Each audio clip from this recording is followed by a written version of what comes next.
محترم مسلمانانو ورونو ډیر غټ ګناهونه دا مونږ او تاسې کوو په کور کې هم کیږي په حجره کې هم کیږي دغرنګې په بازارونو کې هم کیږي چې دوه دوستان ملګري په لار رواني هم دغه ګناه کوي لیکن مونږ او تاسو دغه ته ګناه نه وایو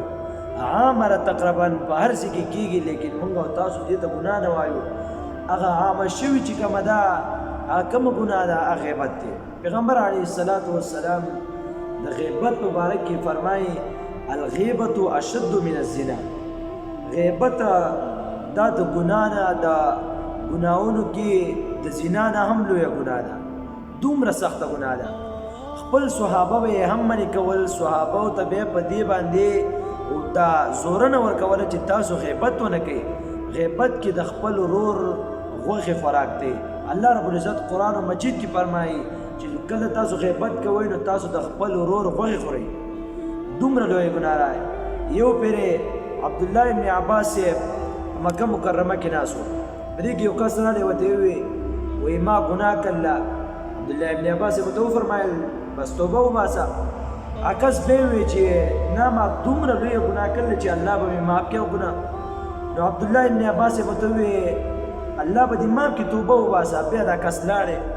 بیا یو 4 ورځې یا ګنټې یا څه وخت پس راغلی نو چې کله راغلی بیا ورته ووایي ما لویه ګناه کړې ده او زما به الله معاف کړي که نه نو عبدالله ابن عباس صاحب وویلې چې دې کومه لویه داسې ګناه کړله چې دا وایي چې الله به مې معاف کړي او که نه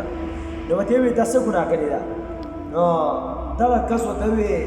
چې ما زنا کړې ده نو عبدالله ابن عباس صاحب وفرمایل دې کس ته چې زه ویرېدم په تا باندې تا چې دا خبره بار بار تکرار کوله چې الله به مې معاف کړي او که نه زه ویرېدم په دې خبره باندې چې تا غیبت کړی غیبت نه معاف کېږي تا خو وړه ګناه کړې زنا دې کړله لاړ چا توبه وباسه الله به دې معاف کړي نو دومره لویه ګناه ده نو محترمو مسلمانانو موږ او تاسې ته پکار دي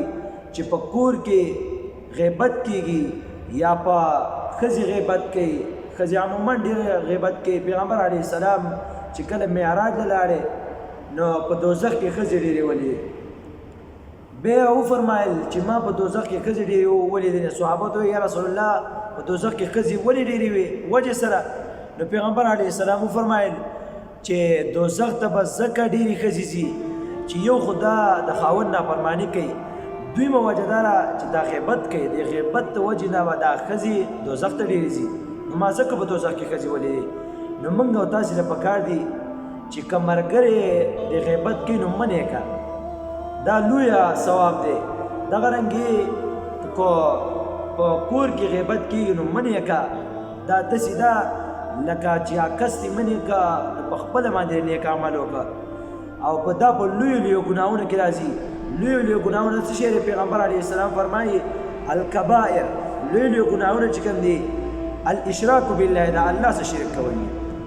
دوی نمبر حقوق الوالدین د مور او پلار حقونه چې کوم دي دا صحیح انسان نه پوره کوي لویو ګناهونه داري لیکن یو په دغه لویو ګناهونو کې غیبت دی چې موږ او تاسو د غیبت نه ځان منع کړو انشاءالله تعالی